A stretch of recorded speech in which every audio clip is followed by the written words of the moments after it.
আৰু সকলোৱে ভাবিছে কুমাৰ ভৱেশ্বৰ নাযাবা নাযাবা গীতটো গাবৰ লৈ অনুৰোধ কৰাৰ কাৰণে আচলতে হয় মই সেইদিনা উচ্চস্বৰত কথা কৈছিলোঁ কিন্তু তাকে যদি মই নিম্ন স্বৰত ক'লোহেঁতেন সেই কথাকেইটা ৰাইজে বেয়া নাপালেহেঁতেন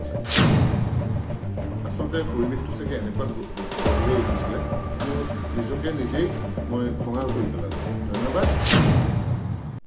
নমস্কাৰ মই কৃষ্ণমণি নাথ প্ৰথমে ৰাইজলৈ মই শ্ৰদ্ধা নিবেদন কৰিলোঁ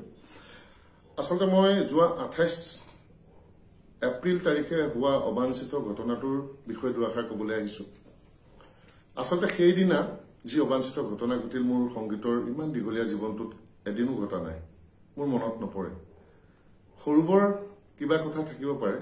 কিন্তু মই সেইদিনা বৰ খং কৰিলোঁ অলপ উচ্চ স্বৰত কথা ক'লোঁ তাকে ৰাইজে বেয়া পাইছে বহুতৰ বেলেগ মন্তব্য দিছে আচলতে হয় মই সেইদিনা উচ্চ স্বৰত কথা কৈছিলোঁ কিন্তু তাকে যদি মই নিম্ন স্বৰত ক'লোহেঁতেন সেই কথাকেইটা ৰাইজে বেয়া নাপালেহেঁতেন চাগে কিন্তু কি কাৰণত মোৰ ইমান খং উঠিলনো এনে বিনা কাৰণতো খং উঠিব নোৱাৰে আৰু সকলোৱে ভাবিছে কুমাৰ ভৱেশ্বৰ নাযাবা নাযাবা গীতটো গাবৰ লৈ অনুৰোধ কৰাৰ কাৰণে আচলতে সেইটো এটা কথাহে নাযাবা নাযাবা কথাটোক লৈ কিন্তু আচলতে মোৰ মঞ্চ উঠাৰ সময়ৰ পৰা চিঞৰি চিঞৰি মোক ব্যক্তিব্যস্ত কৰি তুলিছিলে ঐ এইটো গা ঐ সেইটো গা মানে ঐ তই এইটো গা মানে সৰু সৰু ল'ৰা ছোৱালীটো এটা সময়ত মোৰ খং উঠি মই উচ্চ স্বৰত কথা ক'লোঁ তাৰ কাৰণে মই অসমবাসীৰ ওচৰত মই বেয়া নাপাবৰ কাৰণে নিবেদন কৰিলোঁ বেয়া নাপাব কিয়নো মোৰ গোটেই জীৱনটোত এনেকুৱা ঘটনা ঘটা নাই আপোনালোকে মন কৰিছে নাই নাজানো আৰু ময়ো আমিও মানুহে কোনোবা সময়ত আমি সেই খঙৰ বশৱৰ্তী হৈ দুআষাৰ কথা কৈ পালোঁ তাকে আপোনালোকে ধৰি নাথাকিব আৰু এটা কথা আপোনালোকে মন কৰিছিল নে বাৰু ভিডিঅ'বোৰত দেখিছিল নে মই কিন্তু কথাখিনি কওঁতে ৰাইজক কৈছিলোঁ ৰাইজ আপোনালোকক লৈ মোৰ এই খং নহয় মোৰ এই খং দেখি আপোনালোকে বেয়া নাপাব দেই আৰু আয়োজকসকলকো কৈছিলোঁ যে আপোনালোকক লৈও মোৰ কোনো খং নাই আপোনালোকে বেয়া নাপাব তেওঁলোক দৌৰি গৈ মোৰ ওচৰলৈ গৈ ক'লে কৃষ্ণদা আপুনিও বেয়া নাপাব মই এইবিলাক কথাত বেয়া পোৱা নাই মই ধৰিও নাথাকো সময়ৰ কথা সময়তে এৰি দিলোঁ তাৰপিছত বৰ সুন্দৰভাৱে অনুষ্ঠান আগবাঢ়ি গ'ল আৰু অনুষ্ঠান খুব ভাল হৈছে বুলিও ৰাইজে মন্তব্য কৰিছে মোৰ হাতত কিছুমান ভিডিঅ'ও আছে শেষলৈকে আয়োজক সমিতিয়ে বা তলত থকা আমাৰ দৰ্শকে খুব সুন্দৰকৈ নাচ বাগ কৰি ফূৰ্তি ফাৰ্তা কৰি অনুষ্ঠান শেষ হ'ল শেষ হোৱাৰ পাছত মই ভাইটি প্ৰণৱ বৰুৱা আপোনালোকে নিশ্চয় চিনি পায় তেওঁ ভ্ৰাম্যমান থিয়েটাৰৰ নাটক চাটক লিখে কিন্তু তাৰ প্ৰাৰম্ভিক সময়ত মই মোৰ মইনামাতৰ পৰা আদি কৰি বিভিন্নখন ভিডিঅ' ছবিত তেওঁক মই চিত্ৰনাট্য সংলাপ লিখাৰ কাৰণে মই সুবিধা কৰি দিছিলোঁ যে আমাৰ ল'ৰা এজন অসমলৈ আগবাঢ়ি যাওক আৰু সেই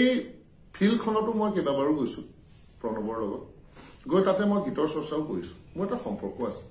মোৰ ঘৰলৈ সেই সময়ত বিহুৰ আমন্ত্ৰণ জনাবলৈ প্ৰায় 25জন মান লোক আহিছিলে আহি তেওঁলোকে বহুত মোৰ লগত আলোচনা কৰি মই যিমান কম মাননীৰে প্ৰগ্ৰেমটো কৰিব পাৰোঁ সিমান কম মাননীত প্ৰগ্ৰেমটো কৰি দিছোঁ আৰু এটা অভিযোগ তুলিছে যে মই গাড়ীতে গৈ বহিলোঁ গাড়ীৰ পৰাই নামি গুচি আহিলোঁ আচলতে মোক 10 বজাত অনুষ্ঠান দিম বুলি কৈছিলে তেখেতসকলে মই 9 বজাত গৈ পালোগৈ 9 বজাৰ পৰা 5 মিনিট খালি পালোঁ তাৰপিছত তেওঁলোকে মোক কিন্তু আহকচোন এই মানুহ ঘৰতে আপুনি বহিবলৈ ঠিক কৰিছোঁ বা আহকচোন আমাৰ এইটো কাৰ্যালয় আছে ইয়াতে বহক মোক কিন্তু তেনেকৈ মতা নাই কিন্তু মোক মাত দিছে মই এই কথাটো ধৰাও নাই কিন্তু তেওঁলোকে কোৱাৰ কাৰণে প্ৰসংগক্ৰমে কৈছোঁ মই তাৰপিছত গাড়ীতে বহি নাথাকি মই ক'ত থাকিম বাৰু মঞ্চমান নামাৰ পিছতো মই ক'ত বহিম বাৰু মই গাড়ীখনতে বহিব লাগিব আৰু ৰাতি পুৱালৈকে তেওঁলোকে মোৰ লগত বিহু নাচিছে ফূৰ্তি কৰিছে কৰাৰ পাছত মই প্ৰণৱক ক'লোঁ ভাইটি মই যাওঁ আৰু মোৰ যি মাননী আছিলে মোৰ এজন বন্ধু আৰু ভাইটি এজনৰ চিনাকি কৰিলোঁ তেওঁলোকৰ হাতত দিবা তেওঁলোকে সেইমতে তেওঁলোকৰ যি মাননী দিবলগীয়া আছিল দিলে তাৰপিছত কমিটিয়ে মোলৈ ফোন কৰি কৃষ্ণদা খুব ভাল লাগিল কথা এটা কওঁ আপুনি আমাক 5000 টকা এটা দি যাওক আমি বিহুৰ যিখিনি ল'ৰাই ছোৱালীয়ে কষ্ট কৰি আছো আমি এটা ধুনীয়াকৈ বিহুৰ প্ৰীতিভোজ খাম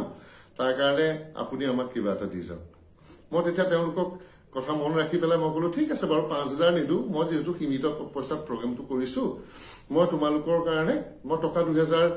প্ৰীতিভোজৰ নামত দি গৈছো তেওঁলোকে খুব ধন্যবাদ জনাই পইচাটো গ্ৰহণ কৰিছে তাৰ পাছত তেওঁলোকে প্ৰেছ মিট দিছে মই হেতু কথা আচৰিত হৈ উঠিছো কিয়নো যদি মোক বেয়া পালেহেঁতেন তেওঁলোকে মোৰ লগত ইমান নাচি বাগি ৰাতিপুৱাই নিদিলেহেঁতেন ইমান ফুৰ্তি কৰাৰ পাছত কাৰ প্ৰৰোচনাত পৰি তেওঁলোকে এনেকুৱা কৰিছে মই একেবাৰে নাজানো আৰু যিসকলে প্ৰচাৰ কৰিছে তেওঁলোকে আংশিক ভিডিঅ'টোহে দেখাইছে এজন মানুহ তেওঁ যেনিবা গায়কে হওক বা কিয়ে হওক তেওঁ এটা পৰ্যায়লৈকেহে ধৈৰ্য ধৰিব পাৰিব কিবা এটা চাগে মোৰ অন্তৰত দুখ লাগিছিলে কষ্ট পাইছিলো চাগে নহলে মই যোৱা 30-40 বছৰীয়া মোৰ যিটো শিল্পী জীৱন গানৰ জীৱন এই জীৱনত আপোনালোকক বাৰু কেতিয়াবা অভব্য ব্যৱহাৰ কৰা মনত পৰে নে আপোনালোকৰ আৰু তেওঁলোকে হলেও মোক সেই সময়ত বেয়া নাপাব বুলি মুখে ক'লে ময়ো ক'লো বেয়া নাই পোৱা ৰাইজকো মই ক'লো যে ৰাইজ আপোনালোকে বেয়া নাপাব আপোনালোকক লৈ মোৰ কোনো কথা নাই তাৰ পাছত তেওঁলোকে হঠাৎ এনেকুৱা কৰি পেলালে প্ৰীতিভোজ খাবলৈও মোৰ পৰা পইচা লৈছে তোমালোকে যিজন মানুহক ইমান বেয়া পাইছা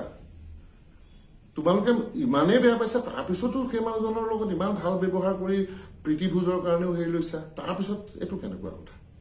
আৰু যি নহওক মই এইবিলাক কথাও ধৰি ৰখা নাই মই বৃহত্তৰ সেই অঞ্চলবাসী ৰাইজক বেয়া নাপাবলৈ অনুৰোধ জনাইছো আচলতে তেখেতসকলৰ লগত মোৰ কোনো ধৰণৰ সংঘাত নাই আনকি মোৰ আয়োজকসকলৰ লগতো একো সংঘাত নাই কাৰো লগতো একো সংঘাত নাই এইটো সাময়িক এটা কথা আছিলে সেই সময়ৰ এটা বেয়া সময় আছিলে সেই বেয়া সময়ৰ কাৰণে ৰাইজে মোক বেয়া পাই নাথাকিব মই আশা ৰাখিছো ৰাইজে মোক এই কথাটোত কেতিয়াও বেয়া পাই নাথাকে যাতে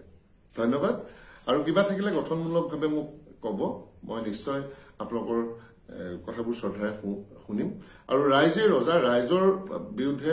আমি কথা ক'ব নোৱাৰো ৰাইজে আমাক কৃষ্ণমণি নাথ বনাইছে শিল্পী শাৰীলে আনিছে গায়কৰ শাৰীলে আনিছে সেই কাৰণে এই কথাবোৰ ইমানতে অন্ত পেলাই আপোনালোকেও খুব ধুনীয়াকৈ বহাটো উপভোগ কৰক আৰু আমাৰো অনুষ্ঠান কিছুমান আছে সেইবিলাকৰো আমি ভালকৈ যাওঁ ৰাইজৰ লগত মিলিজুলি আমি খুব সুন্দৰ এটা অনুষ্ঠান যাতে আমি পৰিৱেশন কৰিব পাৰো মই আপোনালোকৰে ল'ৰা আৰু আপোনালোকৰ ল'ৰা সেইকাৰণে খং আপোনালোকৰ বেছি উঠিছে যে তুমি কিয় এনেকুৱা এটা কৰিলা সেইটো আপোনালোকৰ ৰাইট আছে শুদ্ধ কিন্তু আপোনালোকে আমাক একো মৰম কৰাৰো এটা আপোনালোকৰ আছে অভিমান সকলোৰে প্ৰতি থাকে খুব সকলোৰে প্ৰতি থাকে আপোনালোকে এইবিলাক ধৰি নাথাকিব মই আয়োজকসকলকো বেয়া পোৱা নাই আৰু শ্ৰোতা দৰ্শকো কাকো বেয়া পোৱা নাই এই বিষয়টো বিতৰ্কিত আৰু কৰি নাথাকিলে সন্তুষ্ট হ'ম কিয়নো জীৱনত বহু সময় অসমৰ সংগীতৰ লগতেই পাৰ কৰিলো অসমৰ সংগীত অসমৰ কলা কৃষ্টিকেই মই সদায় প্ৰাধান্য দি আহিলো জীৱনটোত তাৰ পাছত জীৱনত এদিন বেয়া সময় এটা অসমৰ ৰাইজে জানো মোক পাহৰাই দিব নোৱাৰে যে পাহৰি যাব নোৱাৰে ভৱিষ্যতলৈ মোক আপোনালোকে সাহস দিয়ক মই যাতে খুব সুন্দৰভাৱে অনুষ্ঠান পৰিৱেশন কৰিব পাৰো আপোনালোকে যি বিচাৰিছে মই বুজি পাইছো সেইমতে মই আগবাঢ়িবলৈ যত্ন কৰিম আৰু জীৱনত আগতেতো হোৱাও নাই ভৱিষ্যতে নহয় বুলিও মই বিশ্বাস কৰো কিন্তু সেইদিনা আচলতে পৰিৱেশটো চাগে এনেকুৱা